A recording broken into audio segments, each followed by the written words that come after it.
مسجد تک نہیں جاتی، وہ بیت المقدس تک جانے کی بات کر رہی ہے۔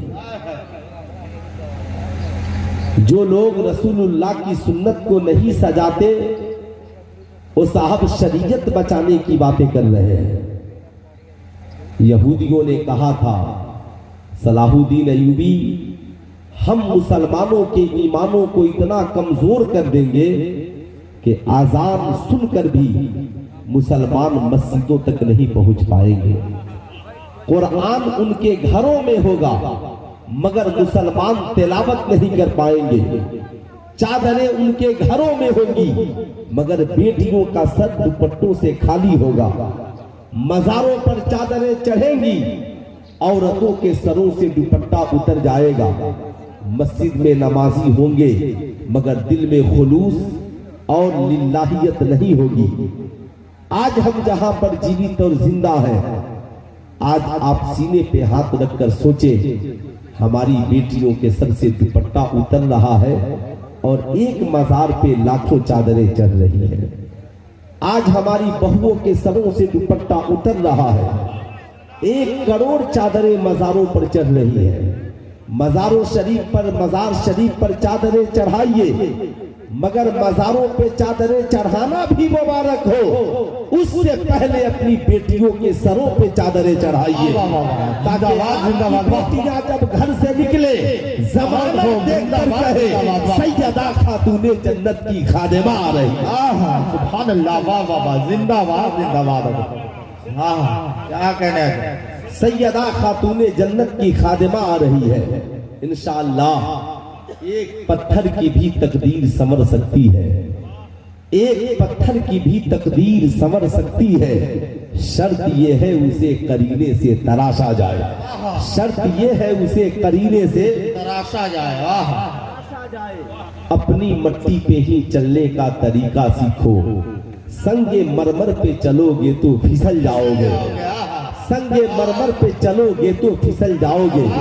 اس لیے میں کہوں گا بڑا پرفتن دور ہے، بڑا پرفتن زمانہ ہے جہاں پر ہم جی رہے ہیں۔ آج ضرورت یہ ہے وہاں جانے کی جہاں آج سے 1450 برس پہلے آمینہ کے لال نے پہنچایا ہے۔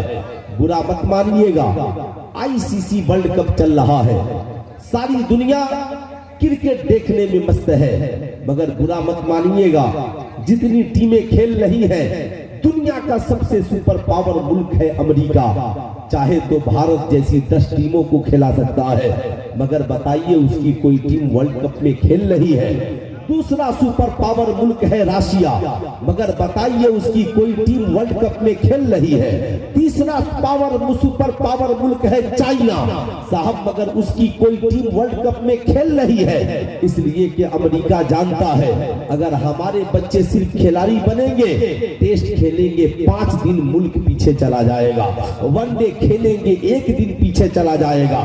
امریکہ جانتا ہے انہیں بیٹ بلے پکڑا دو اور ان کے ماننے والوں کو درشک بنا دو، اب یہ تعلیم چھوڑ کر بیٹ بلہ لے کر ٹھوک ٹھاک کرتے رہیں گے، لیکن جب میزائل کی ضرورت پڑے گی تو امریکہ یاد آئے گا، جب ٹینک کی ضرورت پڑے گی امریکہ یاد آئے گا، جب ایٹمی ہتھیار کی ضرورت پڑے گی امریکہ یاد آئے گا، جب صاحب بڑی ٹیکنالوجی کی ضرورت پڑے گی امریکہ یاد آئے گا۔ سلطان رضا کہنا چاہے گا اے میری قوم کے شہزادوں، آج کے جلسے سے پیغام لے کر کے جاؤ، آمینہ کے لال نے یہ پیغام نہیں دیا، آمینہ کے لال نے تو یہ پیغام دیا کھانا ملے نہ ملے مگر تعلیم تیرے لیے ضروری ہے، روٹی ملے نہ ملے مگر شکشا تیرے لیے ضروری ہے۔ سرکار غوث اعظم نے اپنے ماننے والوں کو پیغام دیا، تیرا بڑے پیر تیرا غوث مہینوں بھوکے رہ کر